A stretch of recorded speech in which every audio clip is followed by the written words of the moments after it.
So I applied for this scholarship called Ultra Distance Scholarship, aimed at Black and minority ethnic people to get them into this crazy sport of distance cycling. I won it, surprisingly, and in 2021 I embarked on this 6-month journey, going from a leisure cyclist to doing this 2,000-kilometer bike race. And I got given a coach, I got measured and bike fitted, and then took part in this grueling race and managed to complete it, and came in fourth. The person who came first is a record holder for cycling around the world. So it just shows you the sort of scale of this challenge. And then from there, I thought to myself, I could go even bigger and just do bigger races. But my interest has now gone into getting other people into cycling and not always making it about competition. It's about community. And that's what I've been involved in, arranging bikepacking trips and leading groups. I've been a big advocate for getting more women of colour and people of colour to just push their boundaries and embark on these challenges. And that's meant mentoring, attending events and speaking and being a spokesperson, really, to encourage the cycling industry, brands to think about how they can be more inclusive, increase their participation of people from different groups.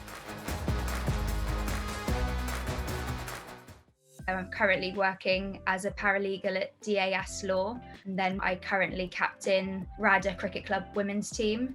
I'm also a part of the women's first 11 for Wales, and within that sort of coach the Wales under 13 girls. So netball and hockey are definitely more established, but I think there is definitely a want there from lots of girls, and there's just not necessarily the provision for them. So that was my intentions as I developed with my coaching, making that available to them so that they could sort of play with friends and play at clubs that had sort of women's teams and girls teams and things like that. At RADA particularly, we've tried to establish sort of a women's team so they can see sort of that progression. Encouraging them to sort of be there with friends is really important. Like I said, it's a very, very social sport. So if you can encourage people to stay together, making sessions fun and exciting, then hopefully sort of that drop-off rate will decrease and they'll stay sort of right the way through to the women's setup if that's something they want to do.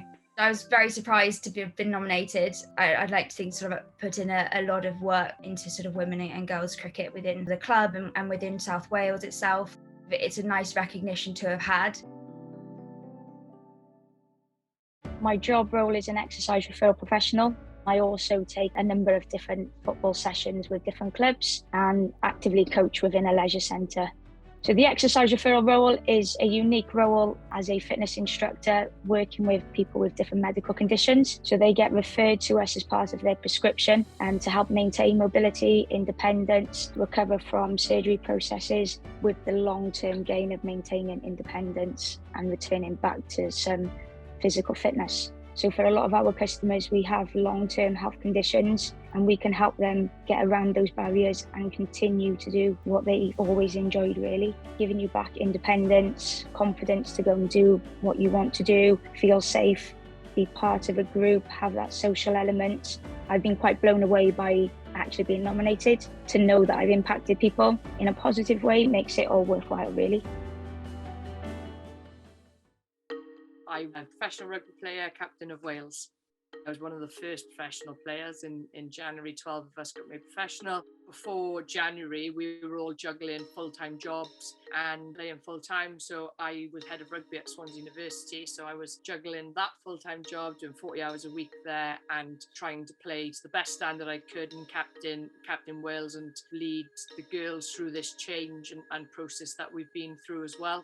To be honest, it came as a huge surprise to be nominated, and obviously someone's recognised something that I've done. But the main thing for me is I was a voice for the squad. I remember when it got announced that professional contracts, the first 12 would come in.